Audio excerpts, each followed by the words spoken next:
Bonjour, ici LT Survival.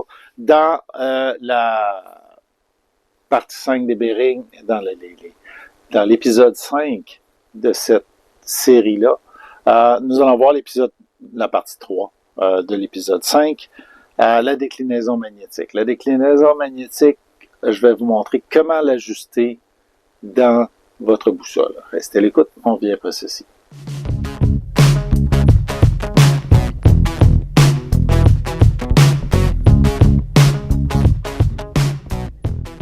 Donc, comme on expliquait, afin de pouvoir naviguer sur le terrain avec un compas magnétique, alors qu'on prend un azimut magnétique, un azimut sur la carte qui est enligné avec le nord de la carte. Donc, disons le vrai nord, et puis comment on veut que notre gisement, notre direction, soit notre azimut, soit le plus précis possible. Il y a deux façons de le faire. On peut le faire mathématique, c'est-à-dire additionner un nombre de degrés à la direction à laquelle on s'en va. Ça va marcher pour les petites boussoles qui ont un marqueur de direction comme celle-ci. Ou on va l'appliquer en permanence sur notre boussole parce qu'elle a une échelle de compensation à l'intérieur, bâtie à l'intérieur de la boussole. Sur la vue plongeante, on va pouvoir analyser ça comme il faut et vous permettre de comprendre comment tout ça, ça se manipule et on a une navigation quand même relativement précise malgré l'imprécision de l'échelle. C'est-à-dire, vous allez voir, les lignes sont quand même assez grosses là, pour pouvoir nous mettre un certain nombre d'erreurs. Par contre, comme on est un humain et non pas un robot, le petit peu d'erreur qui reste est compensé ou accentué par la façon dont on se déplace. Et ça, c'est relativement facile à compenser sur le terrain en ayant des objectifs qui sont plutôt précis là, avec des obstacles là, qu'on utilise pour pouvoir faire nos virages là, d'une manière plus précise. Une rivière, par exemple. Arriver sur une rivière et un pont, il est plus facile de se réajuster sur le pont et de le traverser afin de pouvoir continuer notre direction vers une nouvelle azimut. Donc, ou arriver sur un bâtiment et puis faire le virage à ce moment-là. Donc, tous des trucs là, qu'on verra en partie en navigation physique, là, si on peut se rendre là, dans les vidéos. Comme on dit, c'est toujours plus difficile de prendre le temps là, quand l'ouvrage nous demande. C'est plus difficile de prendre le temps de composer des beaux vidéos pour vous autres. Donc, une fois qu'on est rendu là, on va aller sur la carte en overhead, puis on va vous expliquer les détails de comment ça se fait. Comme vous vous souvenez de ce graphique-là, les trois nord, on a ici une explication qui nous dit que la variation annuelle est décroissante de 1,2 minutes toutes les années au centre de la carte en 1980. Cette carte-là est de 1980. Donc, si on fait la variation de la déclinaison magnétique ici, et sa variation, on va se ramasser avec un nombre astronomique. Parce que malheureusement, celle-ci considère la variation comme étant linéaire alors qu'elle est rotative, c'est-à-dire à wobble à gauche et à droite tous les ans. Donc, moins pratique pour pouvoir calculer notre déclinaison. C'est pour ça qu'on se réfère beaucoup au site Internet, parce que ce calcul-là, depuis 1980, rend la carte totalement inutile. Par contre, la carte peut être utilisée quand même, mais c'est moins utile. C'est pour ça qu'on va assumer qu'on connaît la déclinaison magnétique. Reculons un petit peu. Directement de notre site web, qui est 17 degrés là, ici pour le Québec à ce moment-ci. Donc, cette boussole-là, pour ajuster notre 17 degrés, je vais remettre la boussole sur 60 degrés. OK? Donc, 60 degrés. On va zoomer dessus. Donc, il y a une petite phrase là qui dit que l'ouest, c'est meilleur et que l'est, c'est moins bon. Donc, on va y aller en patois québécois. L'ouest, c'est plus bon. L'est, c'est plus moins bon. C'est moins bon. Donc, l'ouest, c'est plus. L'est, c'est moins. Donc, notre déclinaison, nous, comme le graphique le disait, était à l'ouest. Donc, on doit l'additionner à notre azimut physique. Donc, l'azimut qu'on a pris sur notre carte qui est 60, on va devoir améliorer et l'envoyer à 77 pour pouvoir marcher le terrain. Donc, 77 comme ça, afin de pouvoir marcher notre terrain avec une certaine précision. Et ça va être suffisant dans ce type de boussole-là pour nous permettre de naviguer comme il faut sur le terrain, même avec une boussole rudimentaire comme celle-ci. OK? C'est sûr qu'il y a mieux que ce système-là, dont celui-ci. Celui-ci a une échelle de déclinaison, on la voit ici, West Declination, East Declination, 0 à 90 à l'ouest et 0 à 90 à l'est.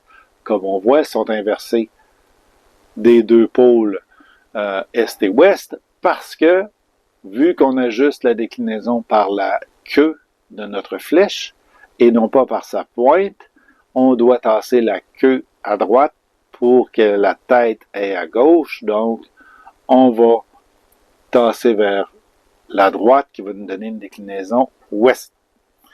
De cette façon-là, en ajustant 17 degrés, on la voit d'ailleurs ici, fraîchement réajustée du 17 degrés.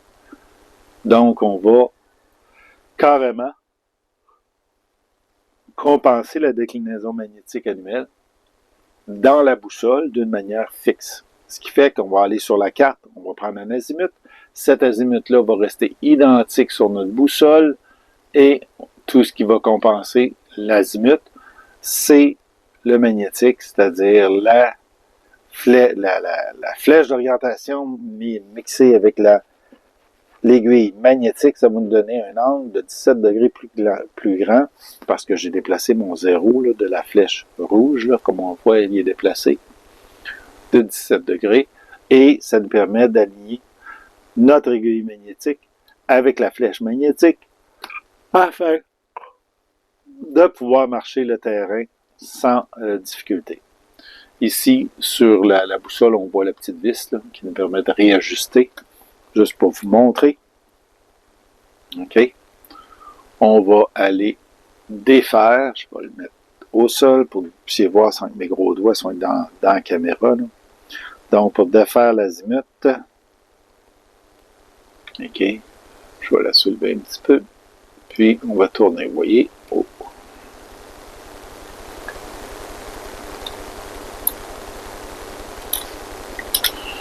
Certaines boussoles ont la vis derrière avec l'échelle derrière, ce qui est des fois plus facile à manipuler. Mais ça, on doit le faire l'ajustement avant de prendre notre azimut. Comme vous voyez, on est en train de tourner. OK, on revient. Donc, la grande ligne 10, 12, 14, 17. C'est ça? Oui. Je crois que non, pas tout à fait. Je vais la réajuster. Vous allez voir les deux petites lignes. Là.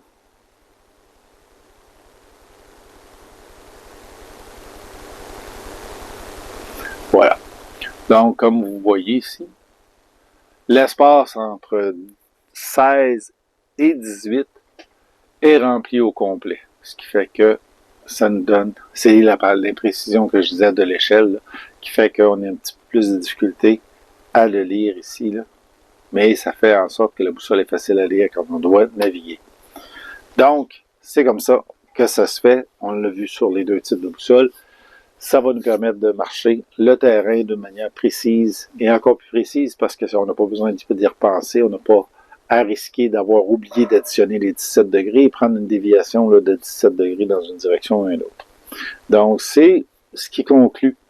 Ceci, on va retourner en vue par-dessus. C'est pas de la science nucléaire là, pour pouvoir mettre un azimut sur notre boussole et le compenser avec la déclinaison magnétique.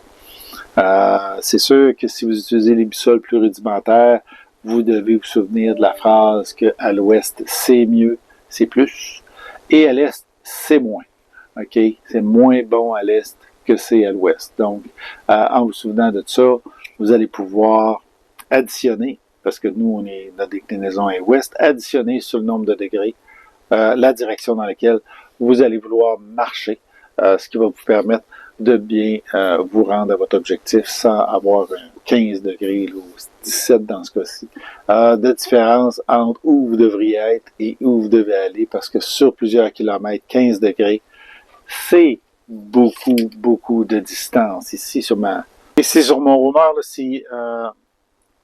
si je le prends, si je fais la comparaison, 1 degré, c'est 17,7 milles.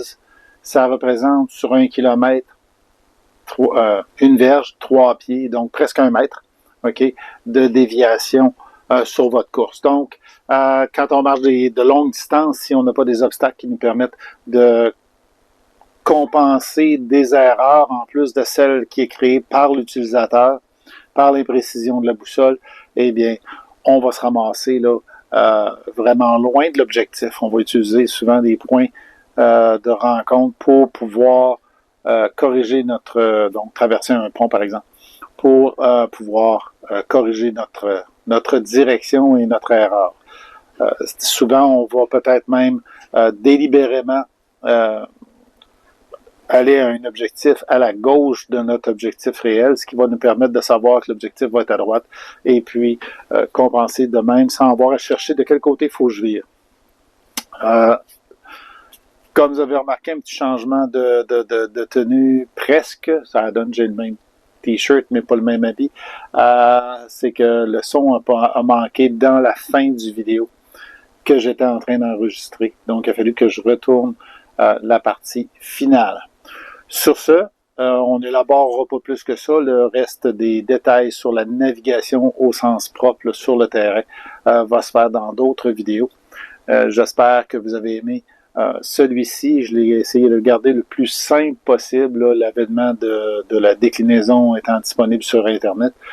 Ça simplifie beaucoup, beaucoup, beaucoup les calculs, surtout qu'aujourd'hui, peu de monde travaille avec une montre, donc peu de calculs sur les 60 minutes qui font 1 heure et les 24 heures, et etc., qui sont en relation avec les angles pour comment calculer les degrés, minutes et secondes, qui sont divisés par 60 et non pas par 100. Donc, c'est plus compliqué à expliquer à un jeune de 12 ans en particulier.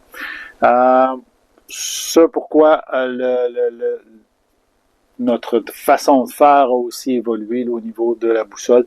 L'avènement aussi des GPS va nous permettre de naviguer aussi sur le terrain en sachant la position réelle dans laquelle on est, ce qui va amener la précision plus grande. Par contre, s'il n'y a pas de satellite, s'il n'y a pas d'électricité, pas de pile, pas de succès. Donc, la boussole restera toujours l'engin de backup là, pour pouvoir faire la meilleure navigation possible là, sur le terrain. Elle n'a pas peur du froid, pas peur de perdre ses piles, puis elle n'a pas peur de ne pas avoir de réception des satellites. Sur ce, j'espère que vous avez aimé la vidéo. Donnez le thumbs up ou le thumbs down. Partagez, souscrivez. Si vous avez des commentaires, gênez-vous pas. On va les prendre en bas et on va essayer de répondre à vos questions sur la façon de travailler la déclinaison magnétique. Donc, merci et on se revoit dans la prochaine vidéo.